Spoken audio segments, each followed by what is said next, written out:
Welcome back. We'll talk about gasoline vehicles, electric vehicles, a Hurricane Zeta upgrade, and where our fourth Buc-ee's might end up. My name's Ike Morgan, and we're down in Alabama.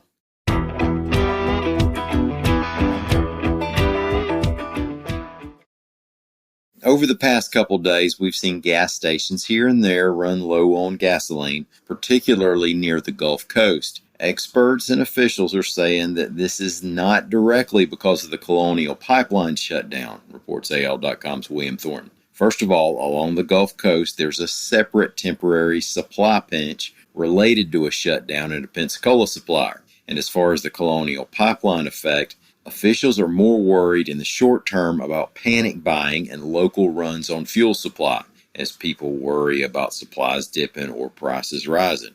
Alabama Governor Kay Ivey has asked people to not buy extra gas if they can help it. Some people tend to fill up their tanks and a few containers during times like these, and that's what actually can cause the next guy to have to drive to a different gas station. AAA Alabama spokesman Clay Ingram, quote, "We really shouldn't see too many stations running out of gas. There's plenty of gas. That's the thing that seems to be lost in the shuffle. Our gas supply is as high as it's ever been. Refineries are scaling back production because they don't have any place to put it." Now, if all this makes you want to chunk that gas guzzler and start driving an electric vehicle on all your trips back and forth to Whole Foods, Alabama's not exactly blazing a trail toward electric car infrastructure. AL.com's Dennis Pillion reports that we rank 48th among states with only 2.3 charging stations per 10,000 registered vehicles. The national average is 9.7, or 2.3. The Alabama Clean Fuels Coalition has the support of several conservative business groups on this.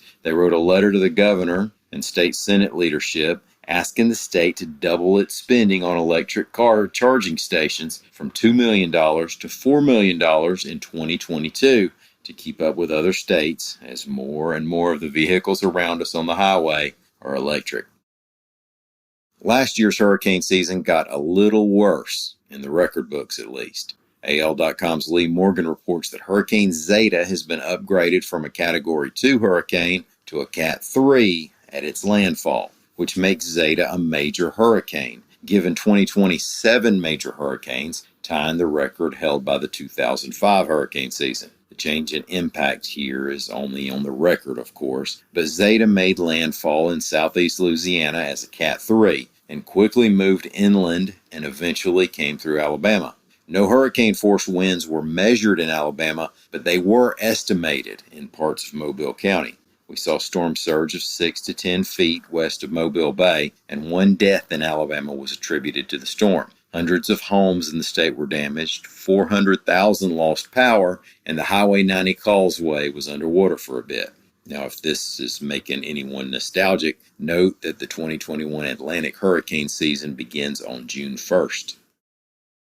Buc-ee's seems pretty determined to become a common sight on Alabama roadways. Buc-ee's is the Texas-based company with the huge travel stations that make people go crazy and line up to see it. If Elvis were a gas station, he'd be a Buc-ee's. Now, there's one in Baldwin County, there's one in Leeds, just east of Birmingham, and there's one coming to Athens, Alabama. And now AL.com's William Thornton reports that Auburn may be next on the list. The Auburn Villager has reported that Buc-ee's may want to put one off I-85 there, and the Opelika Auburn News has reported that the Auburn City Council is going to consider a development agreement. Now, other than gasoline, Buc-ee's is known for treats such as beaver nuggets, jerky, homemade fudge, and barbecue. Well, I say barbecue. Now, I'm talking mostly about their brisket. You see, people from Texas think barbecue comes off a beef critter. And that's weird, I know. Slow-cooked brisket is awesome, but we know that barbecue is always a noun,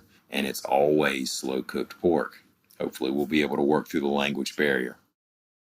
Thank y'all for listening. We'll be back here again tomorrow. Until then, stop by and see us anytime you can on the internet at al.com.